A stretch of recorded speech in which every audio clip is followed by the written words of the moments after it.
True crime on YouTube has had a pretty half-and-half relationship with accuracy and has had a lot of criticism thrown its way, but a lot of people enjoy it.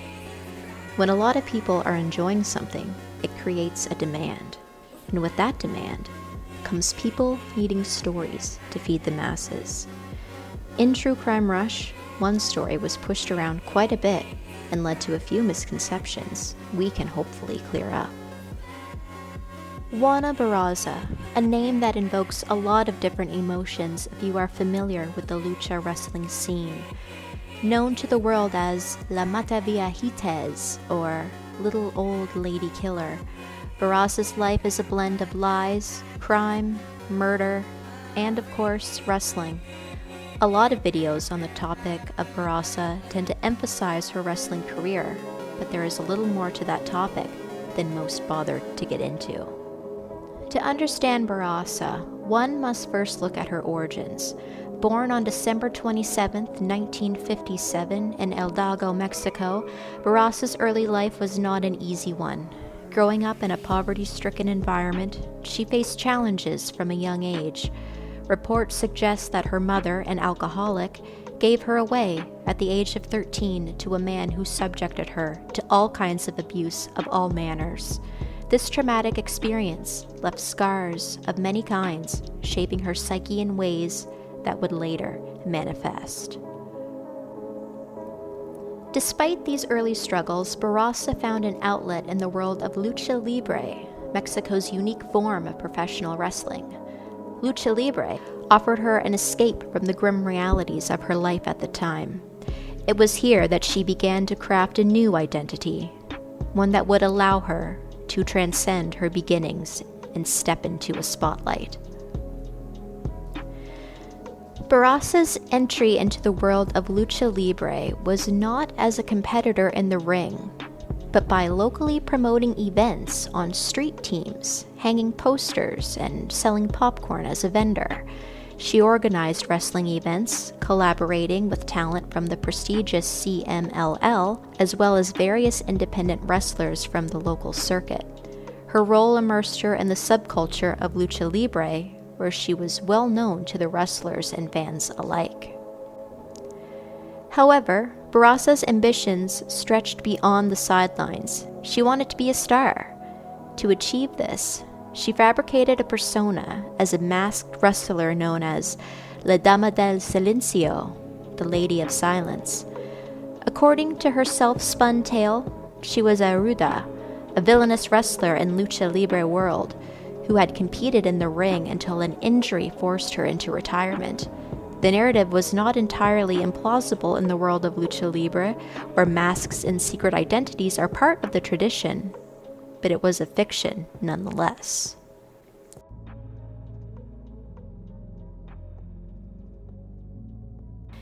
Now, this probably goes against everything you have heard about the topic, as most videos and such emphasize that she was a pro wrestling serial killer. For years, I have sought out evidence of her wrestling and doing anything in the ring, and the closest I was able to get was finding this footage of something happening on a show with a wrestler known as the Ku Klux Clown. Barraza went to great lengths to legitimize her story. She managed to go as far as to secure a feature in Super Luchas, a prominent wrestling magazine in Mexico. In issue number 61, published on May 31st, 2004, she appeared in the Los Rayos X section, photographed and credited by veteran photojournalist Don Luis Napoles Salas. This exposure lent a veneer of authenticity to her claims, allowing her to present herself as a credible figure within the wrestling community. Clad in a mask and costume of her own making, she posed as La Dama del Silencio, weaving a tale of a career cut short by misfortune. In reality, Barraza was not a trained wrestler. She was a fervent enthusiast whose obsession with lucha libre drove her to create an elaborate alter ego. Her involvement in the sport was limited to promotion and fandom, but her fabricated persona allowed her to bask in the admiration and respect she craved, even if it was only through one article. This act of deception was a precursor to the more grandiose lies she would later tell, revealing a pattern of self-aggrandizement that defined much of her life.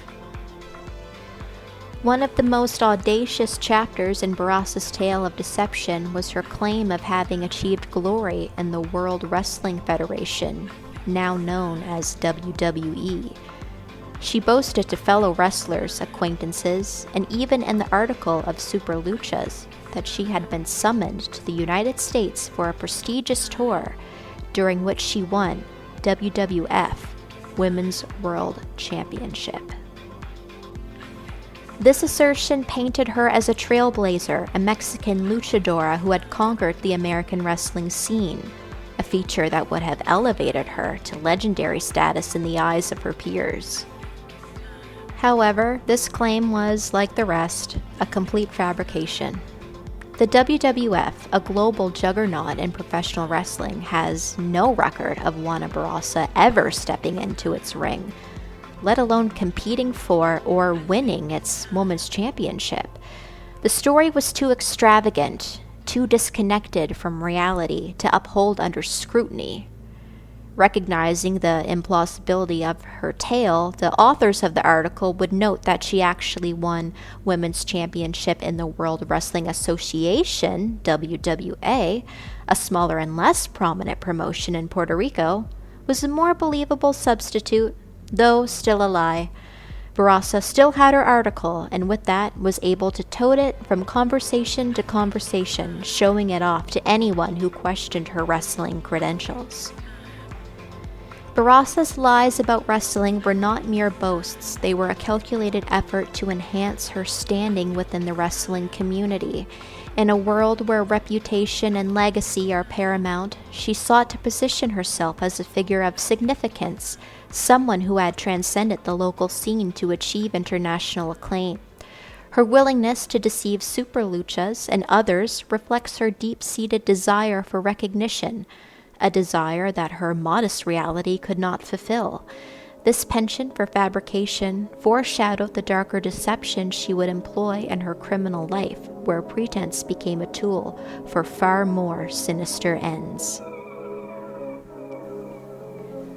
While Barraza's wrestling persona was a work of fiction, her crimes were very much a reality. Between 1998 and 2006, Mexico City was terrorized by a series of murders targeting elderly women. The killer, dubbed La Mataviejitas by the press, operated with chilling precision. Posing as a social worker or government official, she gained the trust of her victims, entered their homes, and then strangled them with whatever was at hand: stockings, cables, or other household items. After the murders, she would rob the homes, taking valuables she would find in the process. The victims were all women over 60, often living alone and having no self-defense. The brutality of the killings, combined with the vulnerability of the targets, sparked widespread fear and outrage. The police launched an extensive investigation, but early efforts were hampered by a critical misjudgment. They assumed the killer was a man, due to the physical strength required to overpower the victims. This gender bias allowed Barraza to evade suspicion for years, as her unassuming appearance as a middle-aged woman blended seamlessly into crowds as searches persisted for a man that didn't exist. Criminologists have speculated that her targeting of elderly women, roughly the same age as her mother at the time of abandonment, could have been far more than coincidental. She actively sought out those who were in the gender and age bracket. Many videos attribute Barraza's crimes entirely to her traumatic childhood, poverty, abuse, and abandonment by her mother, casting her as a simple victim-turned-killer. In truth, while her difficult upbringing likely influenced her psychology, it's not the sole explanation of her actions. Her choice of elderly female victims may reflect resentment toward her mother, but her crimes also involved theft, opportunism, and many other aspects. Reducing her motivations to just her past overlooks the complexity of her behavior. Some videos depict Barraza's arrest and trial as a cinematic high-stake event, suggesting she was a cunning mastermind who evaded capture through cleverness. In truth, her capture resulted more from investigative errors, like assuming the killer was male rather than her own brilliance. Her trial was significant, but not as theatrical as portrayed. Juana Barraza has been sentenced to 759 years in jail for killing 16 elderly women.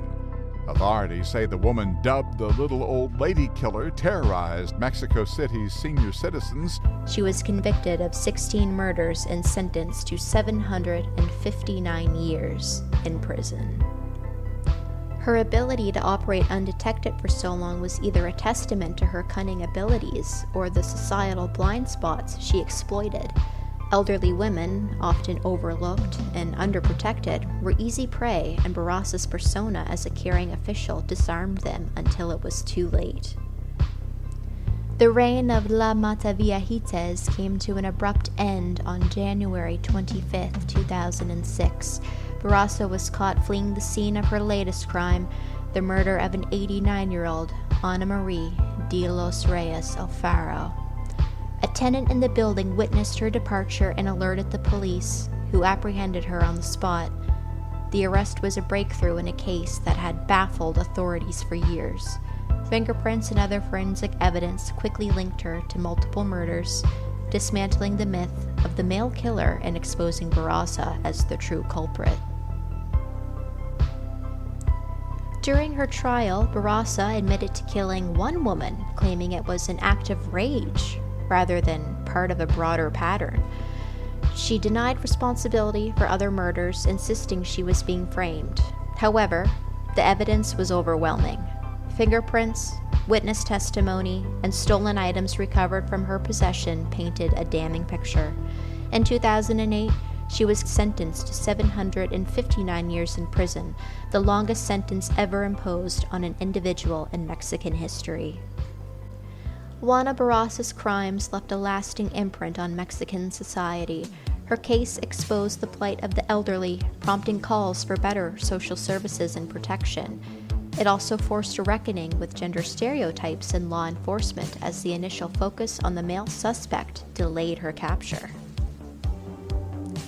When people think of Juana Barraza now on YouTube, they tend to describe her as a pro wrestling serial killer. Juana Barraza, known as La Mataviejitas, the little old lady killer, was a serial killer who terrorized Mexico City from 1998 to 2006. A former professional wrestler. She wrestled as La Dama del Silencio, the Lady of Silence. Female professional wrestler by the name of the Lady of Silence. Examples of strong women who smashed the glass ceiling with a bloodied hatchet. That's the kind of case we're bringing you today. The story of Juana Barraza, a Mexican wrestler turned murderer, who targeted dozens of helpless elderly ladies in a twisted campaign of revenge. Do you think she's one of these lucha libre, or whatever it's called? Barraza was definitely a killer, but as far as pro wrestling goes, Barraza was just an overzealous merc who was able to get in some claims to a magazine in the days long before things were vetted thoroughly. She wanted to be known as a wrestler, and if she could only get through to people who would believe it and repeat it, never mind if it's not true. It's quite the story for an audience willing to believe it. That's probably why she made it up in the first place.